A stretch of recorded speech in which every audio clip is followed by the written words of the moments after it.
where we are igniting hope. Yes, because there's no limits to how much you can renew your mind. Mhm. Yeah, And he or she who has the most hope has the most influence. absolutely. Not he or she who has the most knowledge or knows knows what's right or has the most experience.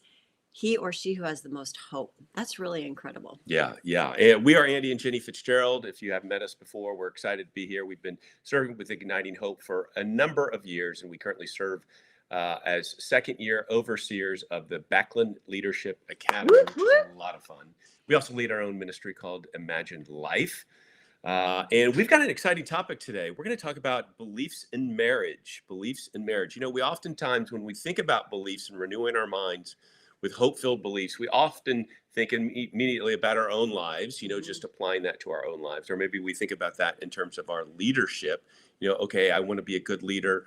As Steve Backlund often talks about, I want to be an empowering leader in the beliefs that we have for those we lead, as well as for ourselves, and about God and leadership, have a huge influence in our leadership. But that is all true about marriage as well, isn't it? I mean, It's we true. have found that what we bring in terms of beliefs into our marriage is very powerful. And we've been married for 26 years. So we have a little bit of experience A in little this, bit. We do. for better and for worse. Right. And we talk about it all the time when we counsel couples or even just reminiscing about our lives.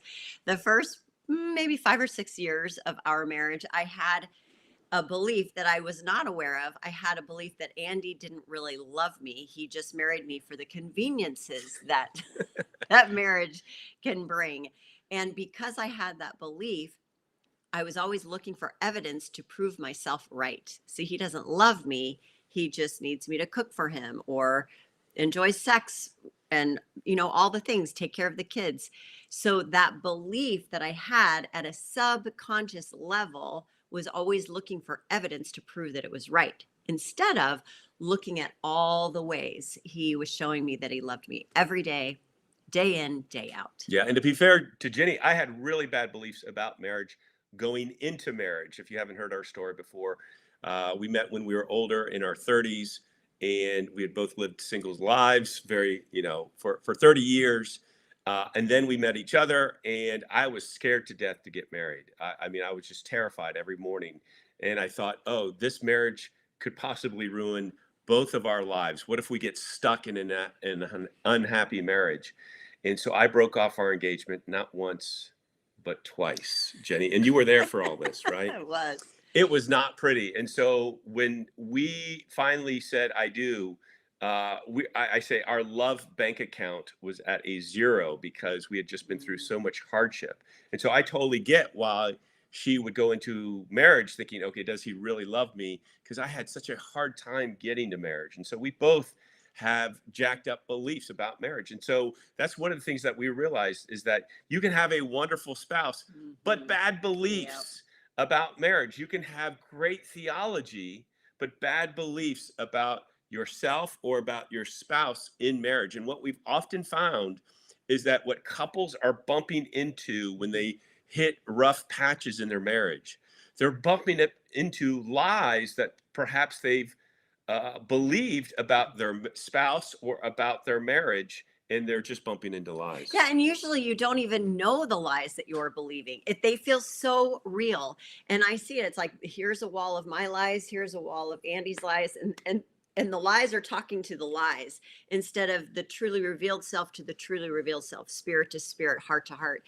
And we get into these patterns of bumping into each other's lies. They feel the same every time, like, Yeah. here we go again.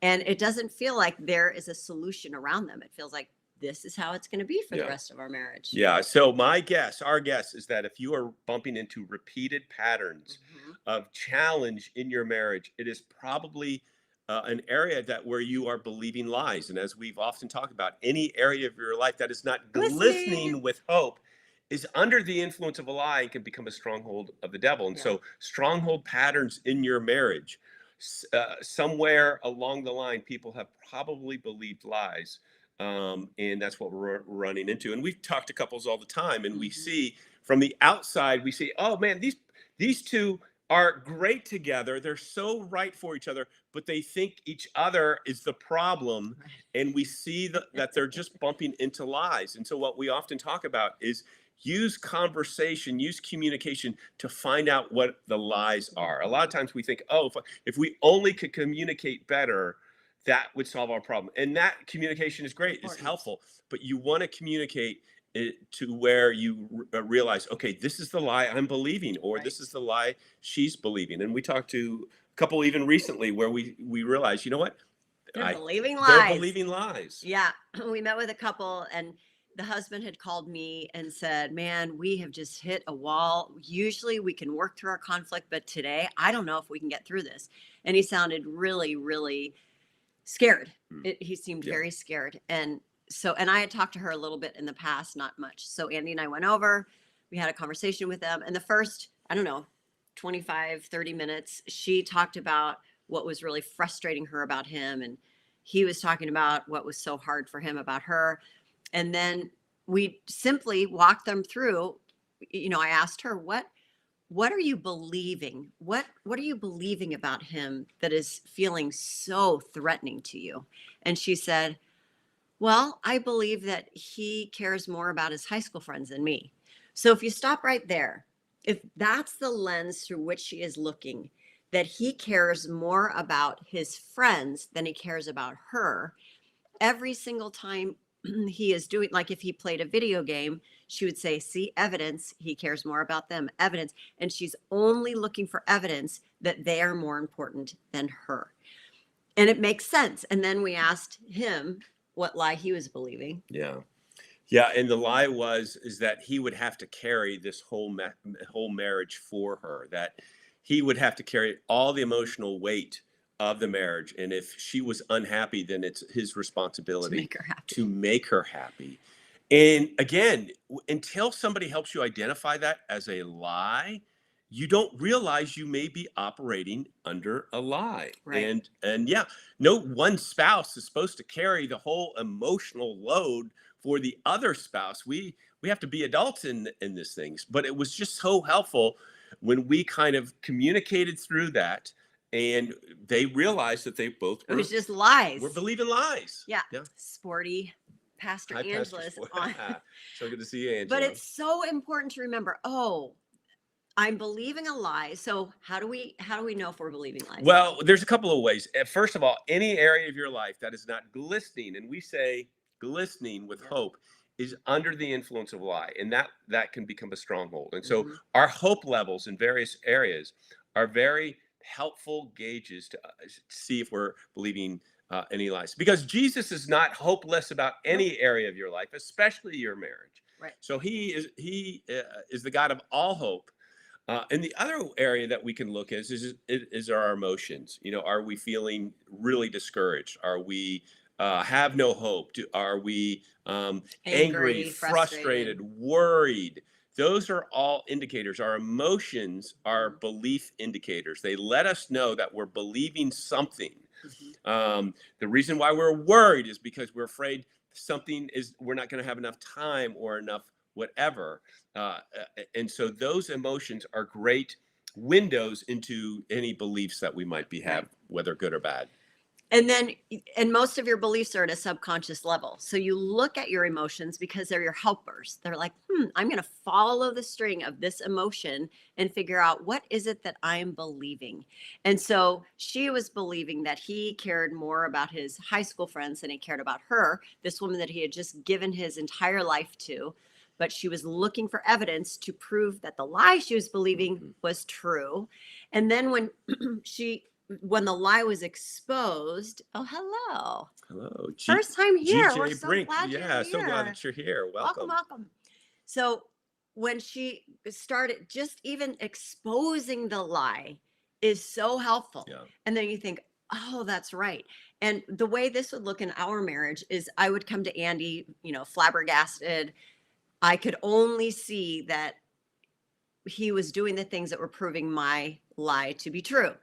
And so I'd say, I feel like you're not considering me. I feel like you are too busy at work. And I was only seeing the things that I believed were true. and we would communicate because communication is really important. And then once I felt like Andy really heard what I was saying, he would say, "Is it okay if I respond?" And I'd say, "Yes." And he'd say, "Did you notice that I took all the kids out for you for 2 hours while you were," I'm just making this up, but this is what he would do.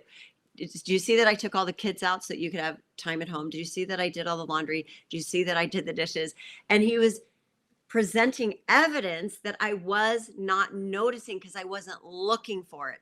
So when you expose the lie, then you get to see, oh, wait, there's more. I'm not just Yeah. going to look for evidence to prove the lie. I'm going to look for evidence to prove the truth Yeah. that Yeah. Andy does love me, that he is. Go ahead. Yeah, no, as you say, yeah, and we're not trying to defend ourselves or trying to, prove our point. We're just in the midst of communication, just sharing our perspective and our experience, Mhm. and we're trying together, trying to get at the lies that we may be believing. Well, here's some common lies that are that happen in marriage. We have 5 of them, and we just want to throw them out there. It's helpful, like, okay, what's an example of a lie Right. that we might be believing? All right, one lie might be, my spouse doesn't care about my needs. My spouse. Now, if we believe that my spouse Right. doesn't care about my needs, then we're going to be looking for evidence Yep. to support that belief. Second, another one is, we'll never be emotionally connected. We'll never be emotionally connected. And this is this was a growing deal. area for Mhm. us. I mean, some things can be true, but the conclusion that we'll never be connected is an area of hopelessness. Mhm. And God is the God of all hope, and with Him all things are possible. Maybe next time we can share a little bit more about our journey of being emotionally Yeah. connected. And that was a thing. Number 3, our sex life will never improve. Let's laugh at that lie. That is a lie. It can improve, and with Yep. God, it will improve. Fourth, this is only as good as our marriage will get. Wah, wah, wah. Yeah, this is only as that is a lie. And last one, if I can only control my spouse, then I'll be happy. Now that's one we can really laugh at. Yeah. Oh, that's so good. Yeah, and so oftentimes couples are bumping into these lies, Mhm. and we want to do 2 things. One, we want to identify the lie that we might be believing, and then we want to exchange it for the truth. Mhm. Because on the other side of a lie is the truth. And as Jesus says, you will know the truth, and it's the truth that sets you free. Right. See, this is the cool part about marriage. Any area that we bump into, and especially any lies we discover, their power is diminished once we realize their lies, and then we exchange them with the truth. And as we exchange those lies for the truth of what God has for you, then you experience His power and His freedom and His peace in your Right. life. It's beautiful. Yeah. Yeah. And when you see the truth, then this is a game we play in our family. It's called the evidence game. So I'll say, brain, today I want you to show me evidence of Andy's great love for me. And I tell my brain, hey brain, I want to program you today to look for evidence to show me that Andy loves me. I mean, I don't need to do that anymore. But in the past, that's what I would need to do is brain, okay, now instead of looking for the lie, look for evidence, look for evidence. And then every time your brain recognizes something that aligns with the truth, evidence that aligns with the truth, you say out loud, evidence, evidence. And that is one way, a very simple, fun way to renew your neural pathways with the truth. It's called the evidence game. Yeah, yeah. And the other way is just through daily declarations. And of course, with the Backlund Leadership Academy and with Igniting Hope, we're all about declarations. And declarations isn't just like the power of positive thinking, or it's not name it, claim it. Declarations are declaring what is already true, Yep. that we're new creations in Christ, that the old is gone, the new is here, that Jesus is making us more and more like Himself. We're going from one degree of glory to another, and we're doing it together as a couple. And so as we replace lies with true declarations, then we begin to systematically renew our minds so that we can begin to see all the evidence that is there for us. Yeah, we can never say it enough that this is the progression. First, you believe differently. So you start believing the truth. You say it. This is true. This is true. Imagining it, feeling it.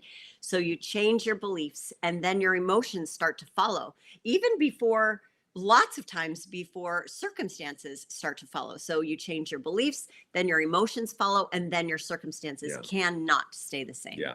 Yeah. Your circumstances cannot stay the same because when you change your beliefs, as you said, your emotions change, then your circumstances change. And so your biggest influence in marriage, it's your beliefs. Yes. It's your beliefs. It's first your beliefs about your spouse, what you believe, that they're not the enemy, they're actually your partner in growing more like Christ. Your beliefs about yourself, your beliefs about what God wants to do in and through your marriage. Yep. And so as we renew our minds with God's imagination for our marriage, we're going to see the evidence of what he is doing and how he is using our spouse to make us all more and more like Jesus. Mhm. Mark is here. Mark, Oh, so Mark, good to hello see from you. Germany. Yes. Yeah, and I always think it's really important to say what we're not saying. Mm. So we have worked with people in marriages who are in very unhealthy, toxic, even abusive situations.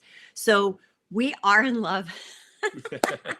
um, so what we're not saying is if you are in a situation where you are being mistreated and abused and controlled, that you just keep looking at your spouse and believing higher.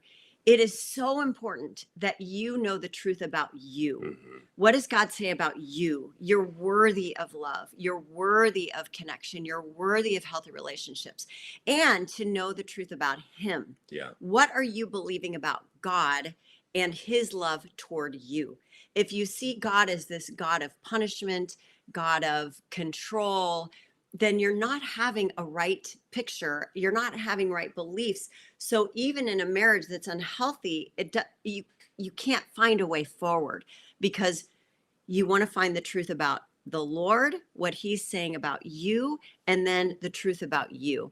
And that is always, in my opinion, the first place to start. Mhm. Because then when you see God rightly, when you see you rightly, then you can look at your spouse and say, Yeah. okay, Jesus, I'm ready to see him or her the way you see him or her. Yeah, it's so good to say what we're not saying. And if, of course, if anybody were in an abusive situation where there's been significant trust broken, we're not saying, oh, it's only your beliefs. There's a place Right. for boundaries. There's a place for trust to be restored and built. But we can have two of the same minds. We can, on the one hand, have very high beliefs for our marriage and have that hope. But at the same time, we can put in place boundaries to where trust can be restored and strengthened.